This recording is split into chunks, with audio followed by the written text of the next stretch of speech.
Antes de comenzar, queremos recordarles que este espacio tiene un fin estrictamente educativo e informativo, basado en fuentes verificadas para fomentar una comprensión profunda de los hechos globales. Nos oponemos a la desinformación. Nuestra meta es el intercambio de conocimiento y análisis crítico, siempre bajo el respeto a todas las partes involucradas. Cortinas de humo y el escándalo de Epstein. Buen día y bienvenidos a De qué hablan Geo para hoy lunes 16 de febrero de 2026. Pues el día de ayer nos tomamos un descanso casi que force obligatorio a raíz de la celebración del asado y todas estas cosas que sucedieron por el Día de la Amistad y del cariño, del amor. Pues hemos adquirido un nuevo miembro en la familia, perruna de la casa. Y pues para los que saben del canal, pues aquí en la casa tenemos a mi fuente geopolítica Totoro, que es un bichón habanero. Pues ahora tenemos a un maltés que le hemos puesto de nombre Bean, como la novela rusa, Bieli Bean Chorny Uja, Blanco Bean Oreja Negra, una novela que yo diría que todos los niños del mundo deberían de leerla porque realmente despierta ese sentimiento y respeto para estos pequeños caninos, ¿verdad? Y de hecho, yo creo que hay una película hecha en 1977. No la he visto, he leído la novela, pero no he tenido el placer de ver la película. Pero bueno, mientras tanto, el radar no descansa. María Zaharova acaba de soltar una bomba diplomática.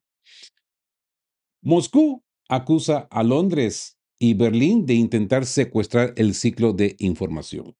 ¿Cómo? Resucitando narrativas sobre el caso Navalny con teorías que parecen de ciencia ficción.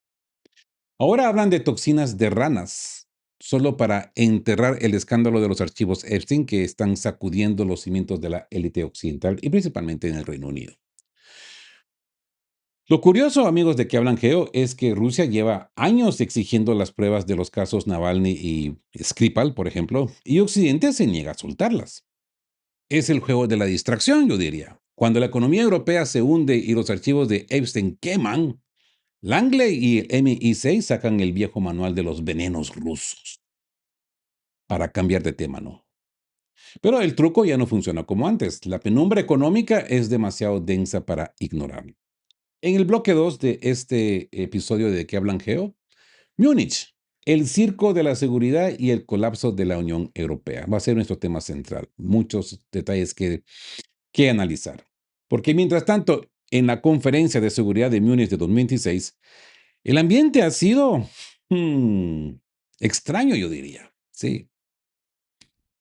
Político describe un comportamiento casi errático de los líderes. Lindsey Graham diciendo palabrotas sobre Groenlandia y Mark Rutte, el hombre que busca la Secretaría General de la OTAN, que supuestamente es el que tiene que lidiar contra la potencia más grande hablando nuclearmente, pues ha pasado a hablar con perros.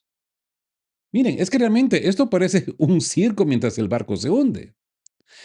El Washington Post finalmente admite lo obvio. La economía europea se está pues en una crisis profunda, asfixiada por una burocracia que el propio Washington Post califica de una amenaza para el futuro de Europa.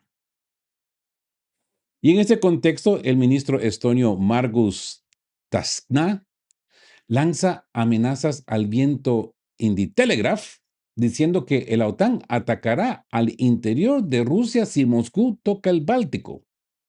Hmm. Los lectores británicos más sensatos, aparentemente que sus políticos, pues ya responden. ¿Por qué Rusia querría el Báltico y quién va a morir por Estonia? La retórica belicista ya no tiene quien la compre en las calles de Londres y París.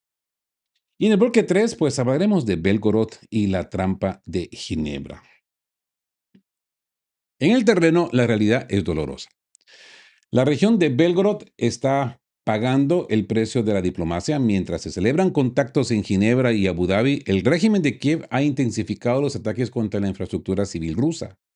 Quieren forzar una tregua energética golpeando a los civiles rusos para equilibrar su propia vulnerabilidad. Es una estrategia de extorsión, como podemos vernos. Si nosotros estamos a oscuras, pues ustedes también.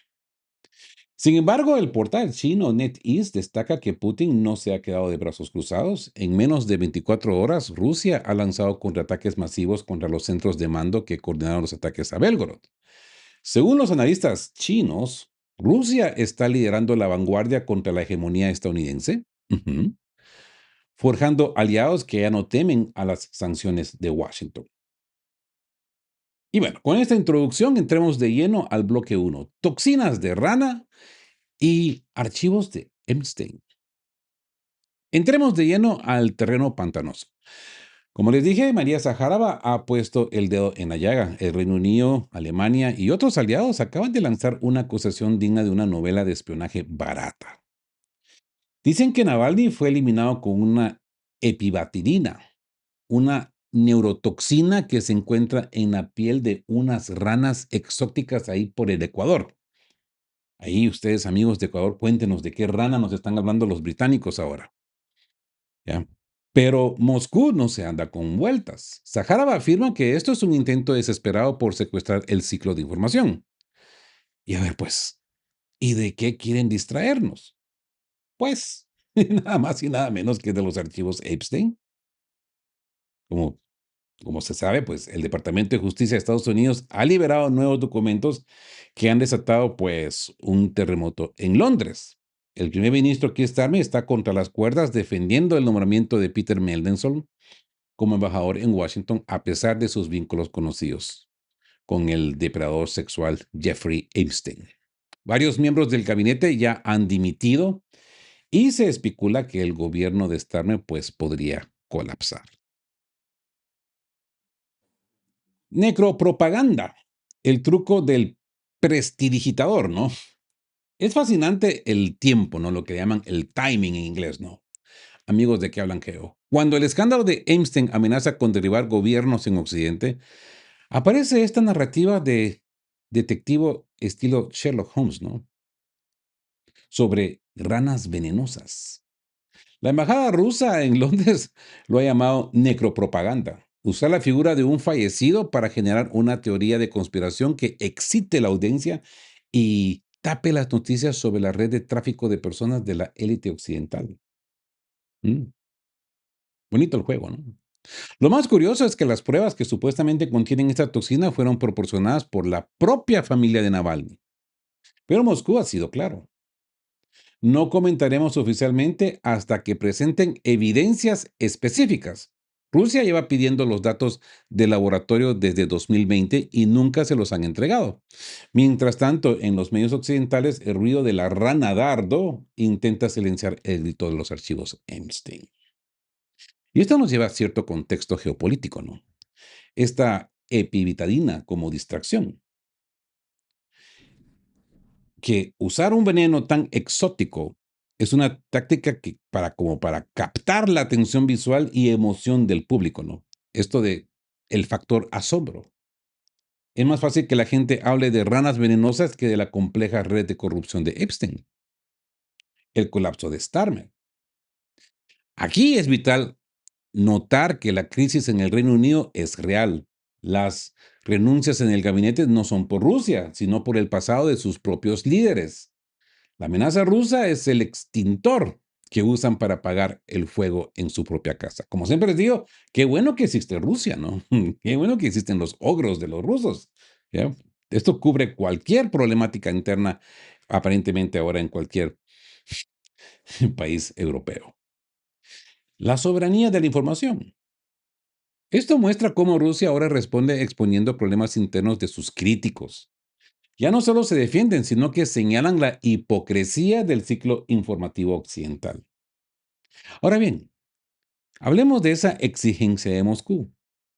Datos, no memes, ¿verdad? Pero no se deje engañar por el ruido de las ranas venenosas. Lo más importante de hoy es la respuesta frontal de Moscú. María Zaharova acaba de lanzar un desafío directo a Londres y Berlín. Rusia exige una vez más los resultados de las pruebas de Navalny y de los Skripal. Oye, les hago una pregunta. ¿A quién suena más este estilo de venenos extraños y poisonosos de ranas, de químicos, radioactivos y todo esto. ¿Esto no es toda una trama al estilo Sherlock Holmes, al estilo británico? ¿Mm? Pues aparentemente los británicos piensan que los rusos leen sus novelas y se inspiran para hacer estas cosas. Ahora bien, sabemos el modus operandi de la CIA y el MI6.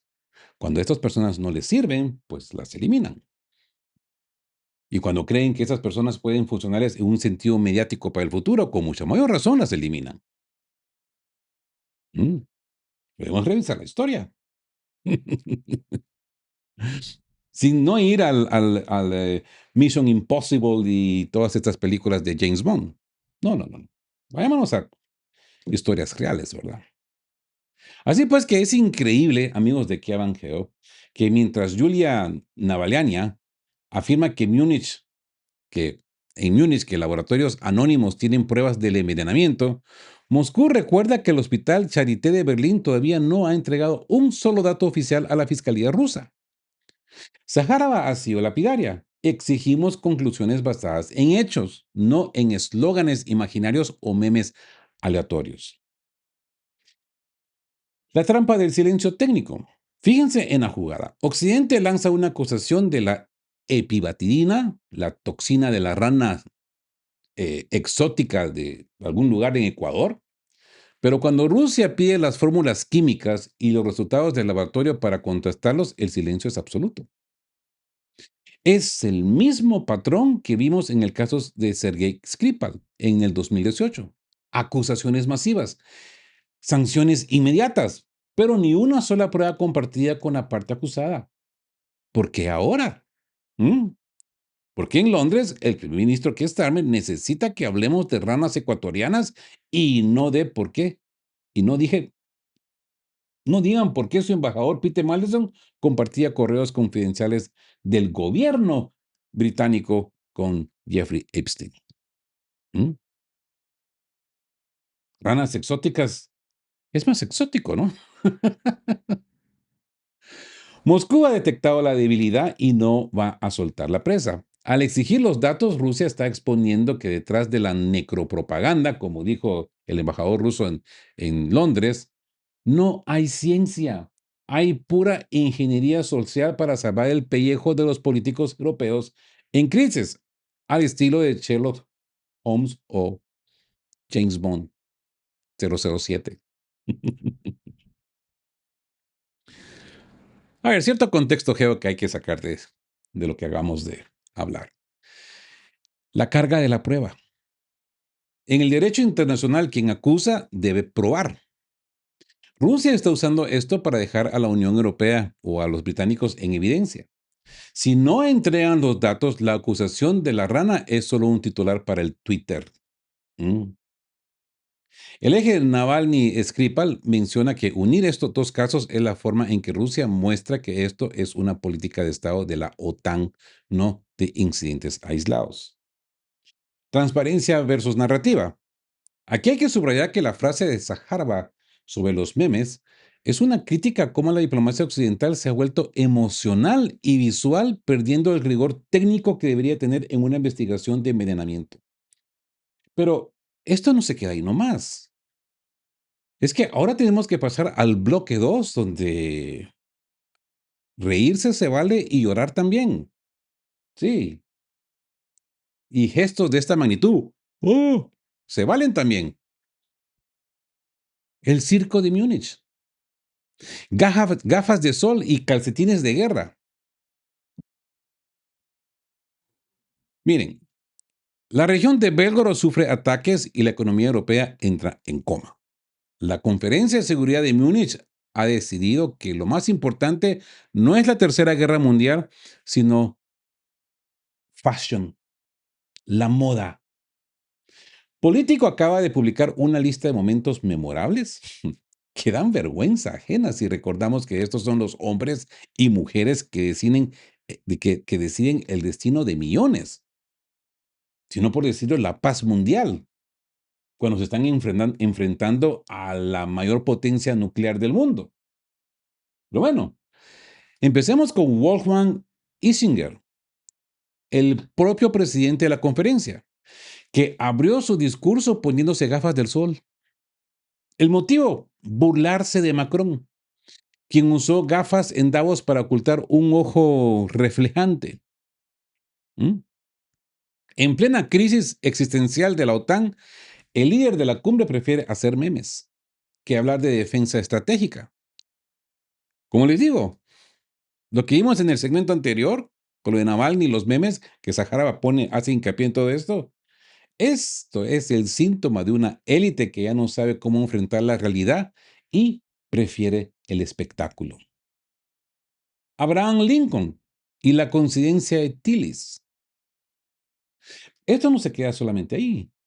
El premio de consolación en la categoría de moda fue para el senador republicano Tom Tillis.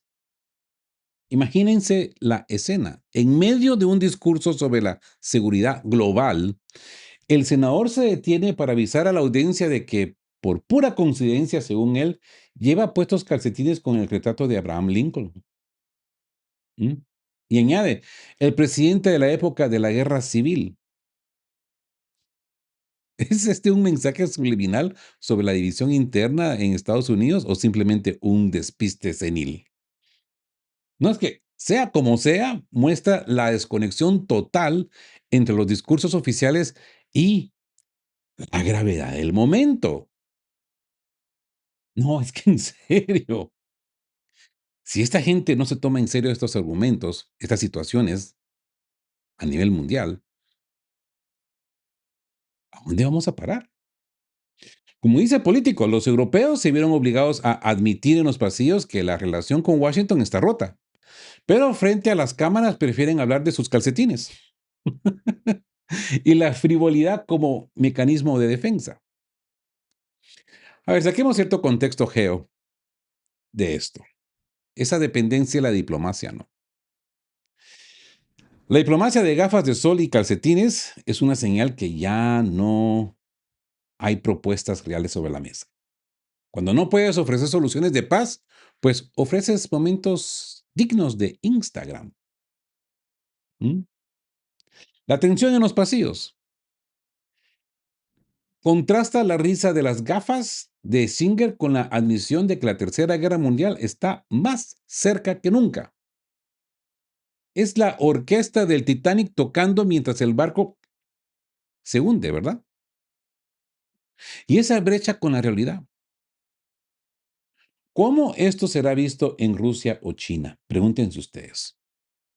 Mientras ellos purgan sus ejércitos, como vimos el sábado, para prepararse para la guerra, pues en Occidente están pendientes de los accesorios de moda. Gafas, calcetines, gestos. ¡Oh! Pero miren, Lindsey Graham, la diplomacia del coche de alquiler. Esto es fantástico.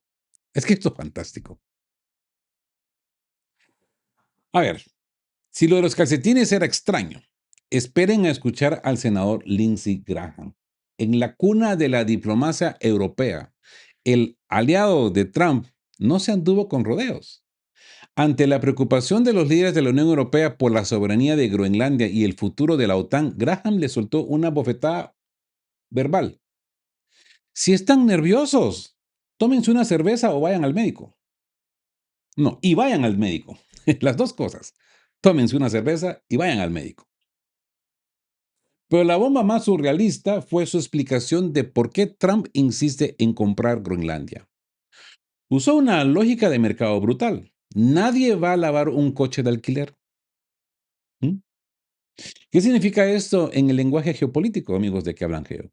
Graham les está diciendo a los europeos que si Estados Unidos no es dueño del territorio o no tiene el control total y rentable, no va a gastar un centavo en cuidarlo o defenderlo. Para Washington, la Alianza Atlántica ha dejado de ser un pacto de honor para convertirse en un contrato de arrendamiento donde ellos ya no quieren ser los que pagan la limpieza. ¿Mm? Así que Groenlandio y el lunático de Teherán, ¿no?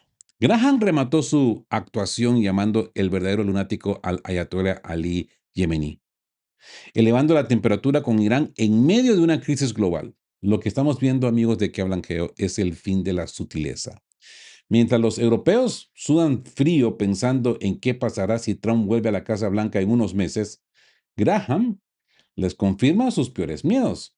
A Estados Unidos le importa poco la ética diplomática. O pagan o se vuelven propiedad de Washington o se quedan solos con su cerveza y sus visitas al psiquiátrico. Contexto geo. A ver, la analogía del coche de alquiler. Es fantástica, ¿no? Justa y honesta, diría yo, ¿no? Es, esta frase resume la doctrina Trump 2.0, ¿no? No invertimos en lo que no poseemos. Es una señal clara de que la protección de la OTAN ahora tiene un precio de adquisición o, por decirlo así, un canon de alquiler prohibitivo, ¿no? Ese desprecio por la sensibilidad europea. Graham sabe que Europa no tiene alternativa militar inmediata, así que su grosería es una demostración de poder. Puede insultarlos en su propia casa, en Múnich, y ellos solo pueden tomarse la cerveza que él les recomendó.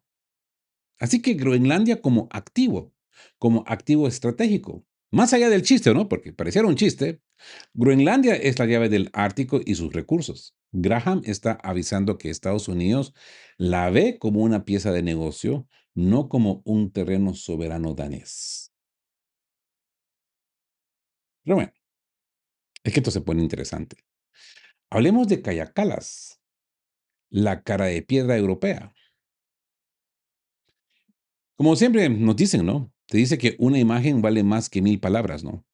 Y en la conferencia de Múnich 2026, los labios apretados de Kaja Kallas lo dijeron todo.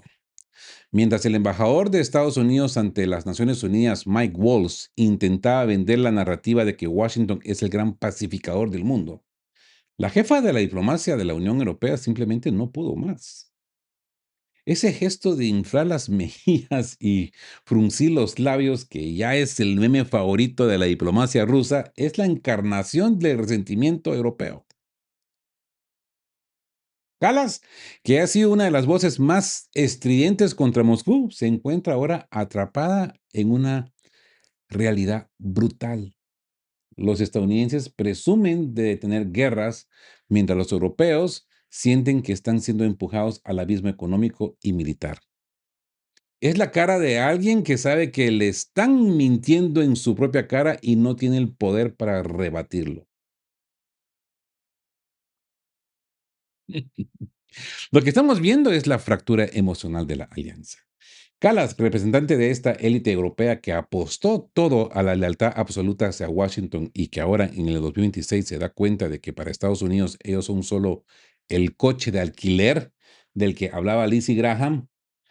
El escepticismo de Kallas es el de toda una región que ve cómo sus industrias mueren y su seguridad se evapora, mientras sus aliados, pues, celebran triunfos que solo existen en los comunicados de prensa de la Casa Blanca.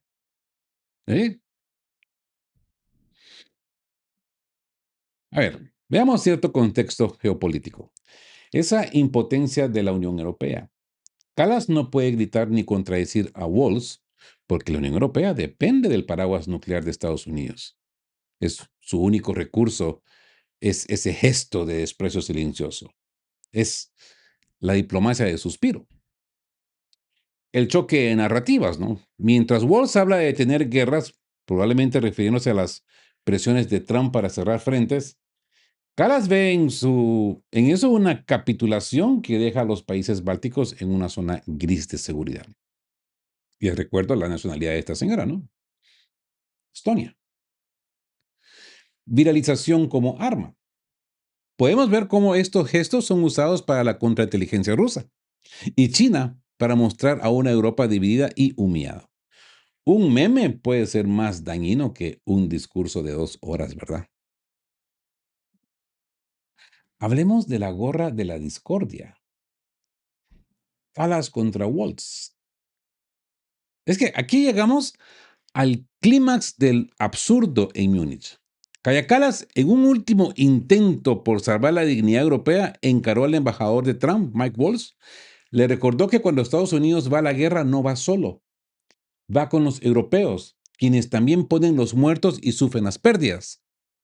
No necesitan para ser una superpotencia, dice ella. Nos necesitan para ser una superpotencia, exclamó Calas bajo aplausos que sonaban más a desesperación que a victoria. Calas atacó directamente la visión de Trump, criticando su nuevo Consejo de Paz por ser una estructura donde unos son más iguales que otros. Pero, hmm, ¿saben cuál fue la respuesta de Washington, amigos de que hablan Geo? Una gorra. Sí, Waltz, con esa diplomacia de espectáculo que tanto le gusta a Trump, le entregó una gorra azul con el lema Make the UN Great Again. Hagamos que las Naciones Unidas vuelvan a ser grandes.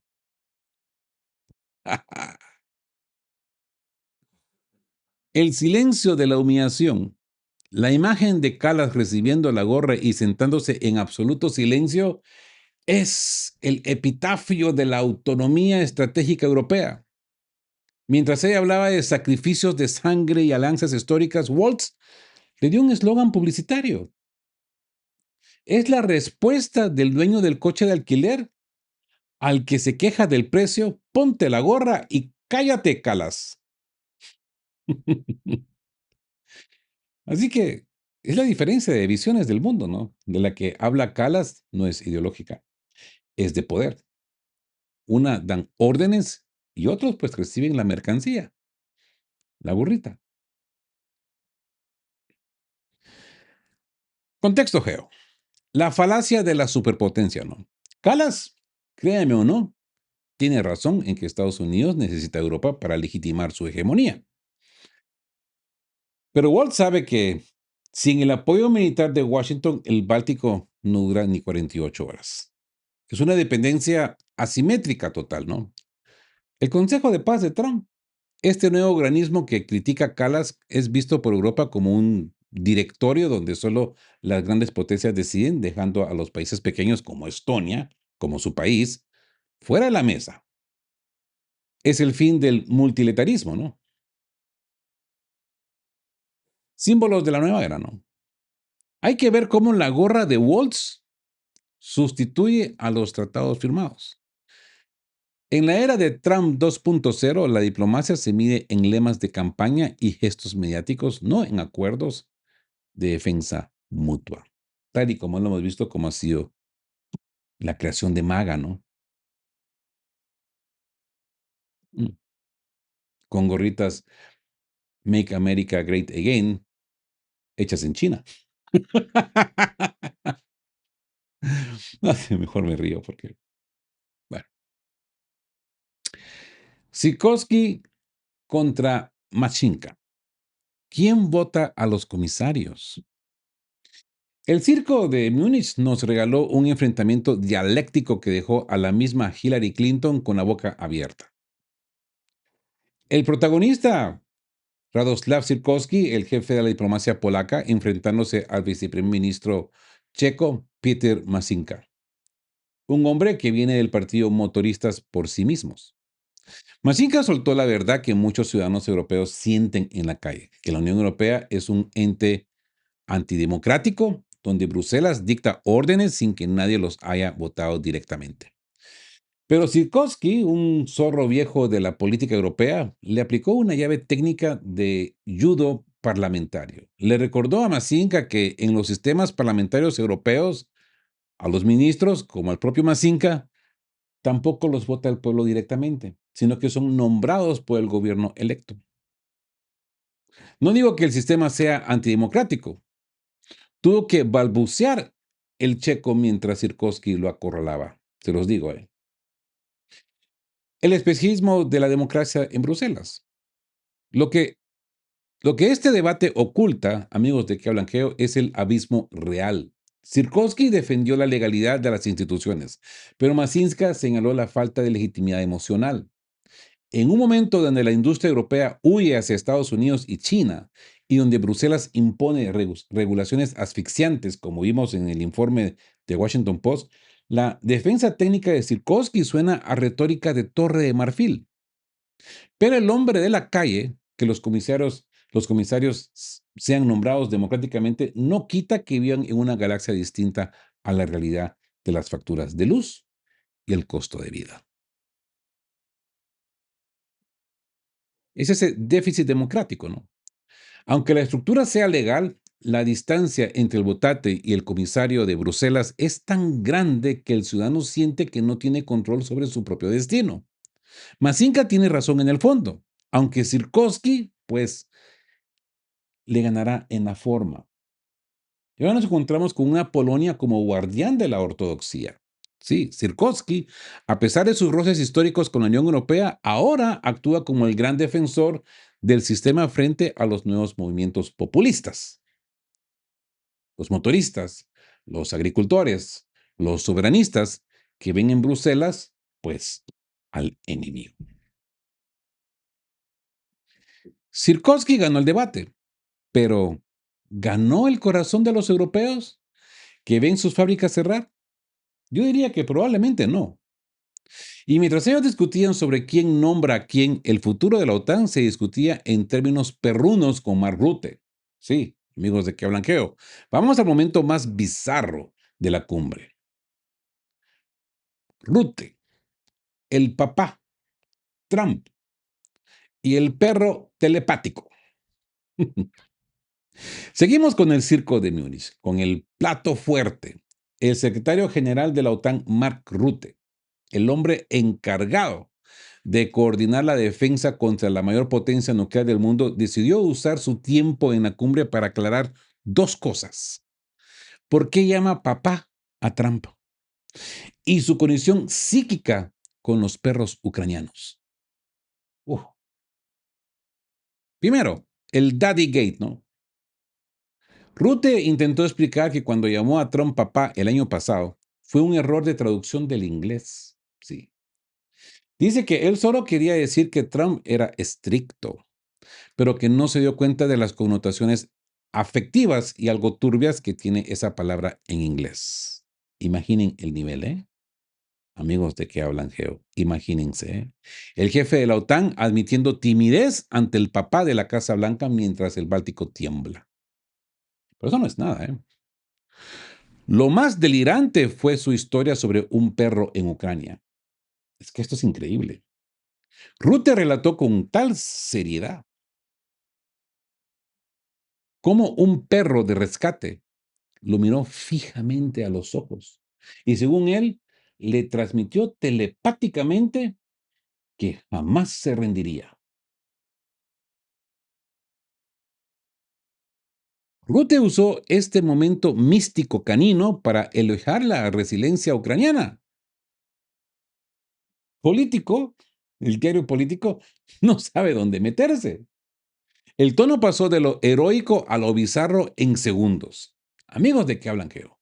Una cosa es amar a los animales, como hacemos nosotros aquí en casa, con Totoro y ahora con Bing. Y otra muy distinta es basar la estrategia de defensa de la Alianza Atlántica en lo que un perro te dice con la mirada. Mientras en Belgorod caen misiles reales y en Ginebra se discuten treguas de vida o muerte, el líder de la OTAN nos cuenta sus fábulas zoofílicas. ¿Esta es la élite que pide morir por los valores occidentales? Gente que llama papá a su jefe y que escucha voces en los ladridos. El uso de la palabra daddy, esa infantilización de la alianza, ¿no? Refleja la sumisión psicológica absoluta de Europa hacia Washington. Ya no son aliados, son hijos dependientes buscando aprobación. Ese perro como recurso de propaganda. ¿Cómo Rute intenta humanizar un conflicto brutal con una anécdota emocional? El resultado es totalmente contraproducente, les digo. Muestra una falta de argumentos técnicos y militares alarmantes para su cargo, que su principal puesto de trabajo pues es lidiar con la potencia nuclear más grande de este planeta. Hablemos del encantador. El encantador de Trump y la caída de Europa al tercer puesto. Terminamos el repaso por el circo de Múnich con el toque de realismo nórdico. Sí. El presidente de Finlandia, Alexander Stubb, es conocido como uno de los encantadores de Trump, ¿no? Un hombre que sabe qué hilos tocar en Washington mientras juega al golf con el presidente de Estados Unidos. Y su mensaje para los europeos ha sido una ducha de agua helada. Stop fue claro. Europa tiene que despertar y entender su nuevo lugar en la lista de prioridades de la Casa Blanca. Ya no son el socio preferente, ni siquiera el segundo. Según Stab, la nueva jerarquía de Washington es simplemente y cruel. Simple y cruel. Primero va al hemisferio occidental, su patio trasero. Nosotros, América Latina. Segundo, el Indo-Pacífico, el choque con China. Y en un lejano tercer lugar, Europa. Así que de Orwell al triángulo de poder. Resulta casi poético, amigos de que hablan Geo, que en la librería oficial de la conferencia el libro de Stubb estuviera agotado, mientras el único clásico disponible era el 1984 de George Orwell. Parece que los sistemas prefieren leer sobre distopías que sobre el triángulo del poder, ¿no? Cuando se dan cuenta de que su poder se está evaporando. Stubb admitió que la relación transatlántica se ha enfriado. Y su reunión con el secretario de Estado Marco Rubio solo confirma que Europa ahora tiene que pedir audiencia para que le expliquen su irrelevancia.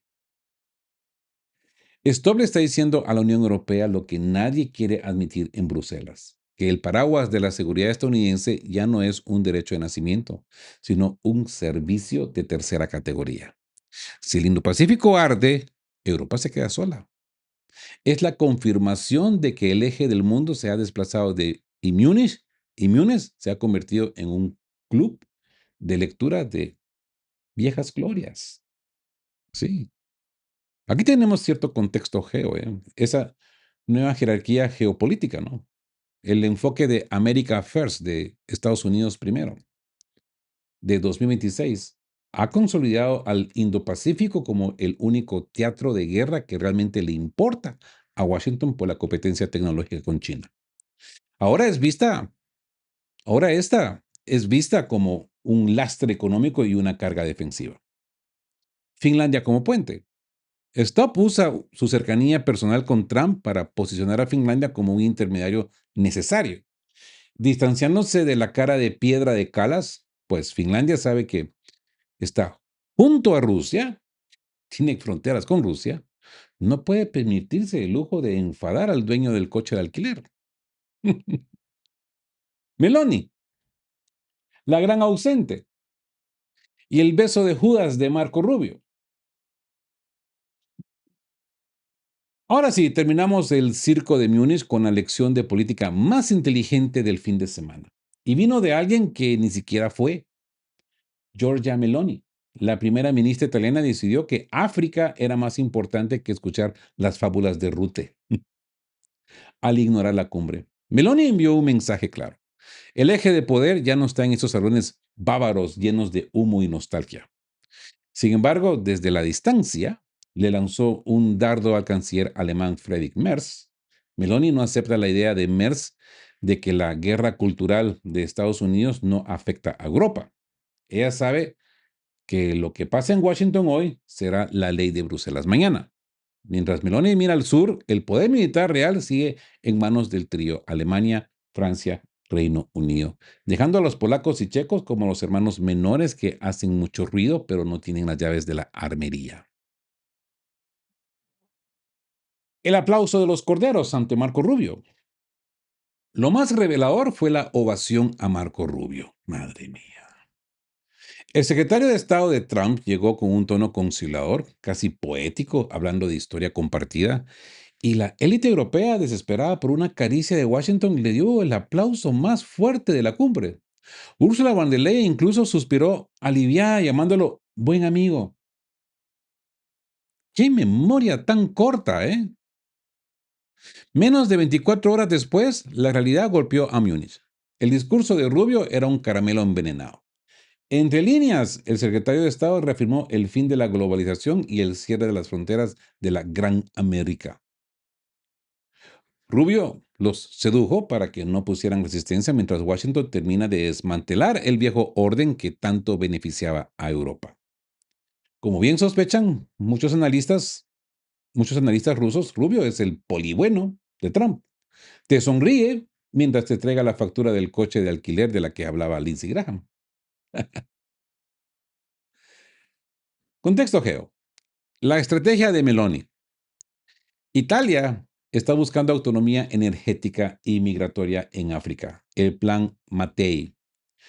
Alejándose del hundimiento económico de la Unión Europea, Meloni es la ignoradora más genial porque sabe que Múnich 2026 es un teatro sin salida. Friedrich Merz y la ceguera alemana. Esa desconexión del canciller Merz. Pensar que la revolución política de Trump no concierne a Europa es ignorar que Alemania depende totalmente de la seguridad y el mercado estadounidense.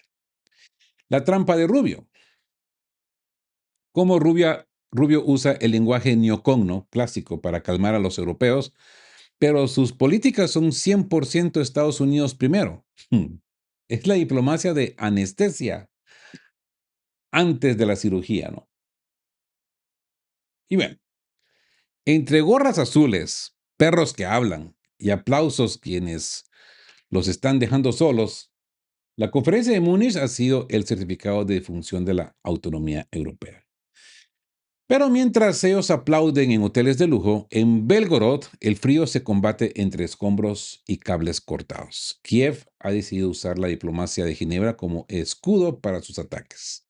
Así que nos movemos al frente. Entremos de lleno al tercer bloque de este episodio de Que hablan Geo para hoy lunes 16 de febrero de 2026, el martirio de Belgorod y la trampa de Ginebra.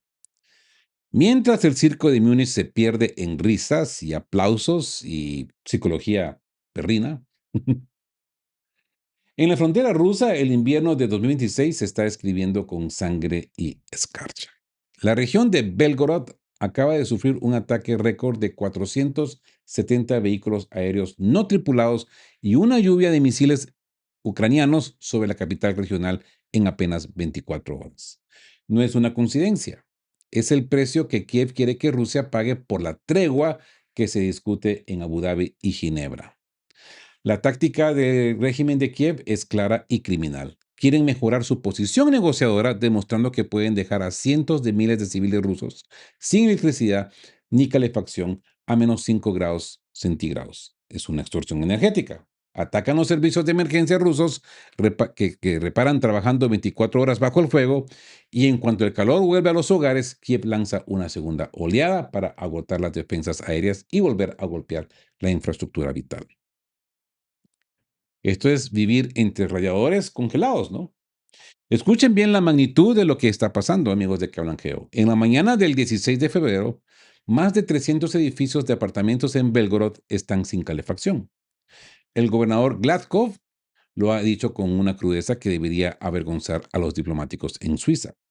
El riesgo ya no solo es el frío, es que los daños acumulados pues hagan que partes de la ciudad sean inhabitables. Los equipos técnicos sueldan tuberías y sellan sistemas mientras los misiles siguen cayendo. Esto no es una guerra psicológica, es un intento de desmantelar la vida civil en el suelo ruso. El frente de Belgorod, pues una rutina heroica. Aunque la línea de frente está técnicamente a 30 kilómetros, nadie en Belgorod siente que está en la retaguardia. Se vive bajo una alerta constante. La noche del 15 de febrero fue una danza macabra. Primero una alerta a las 19:48 para sobrecargar el sistema y luego el impacto real a las 22:18 contra la infraestructura energética. Kiev está aplicando contra Rusia la misma medicina que ellos sufren, pero con un objetivo puramente terrorista, contra la población civil. La primavera se acerca y el problema del frío se aliviará, pero la vulnerabilidad queda. Este invierno 25-26 quedará en la historia como el más trágico y heroico para Belgorod. Y mientras tanto, en Ginebra, los delegados ucranianos se sientan a la mesa con las manos manchadas de hollín de las estaciones eléctricas de Belgorod. Contexto geo. La negociación por coacción. Atacar a civiles antes de una cumbre es una técnica vieja pero brutal. Kiev quiere que Moscú acepte un cese de hostilidades contra el sistema eléctrico ucraniano a cambio de dejar de atacar Belgorod. Es el intercambio de oscuridad por oscuridad.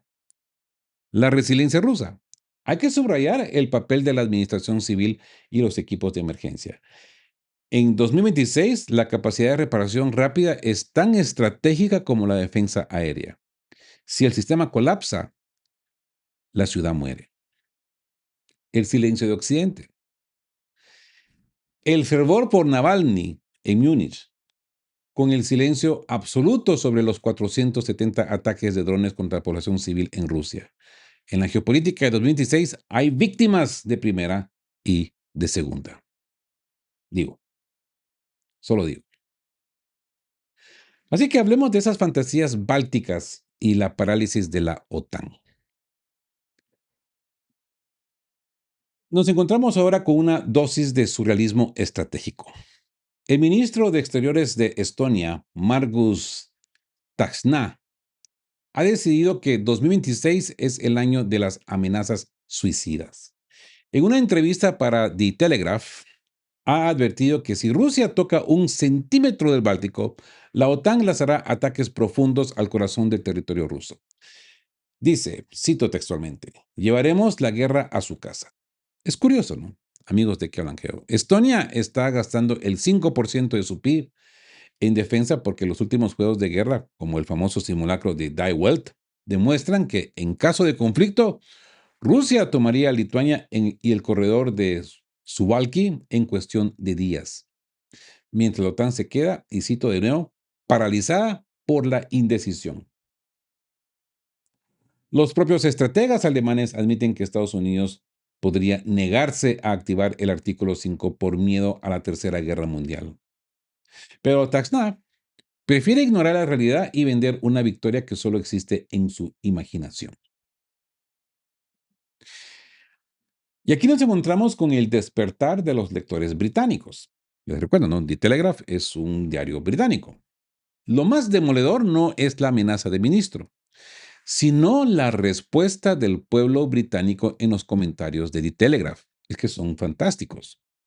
La ciudadanía ya no compra la rusofobia de diseño.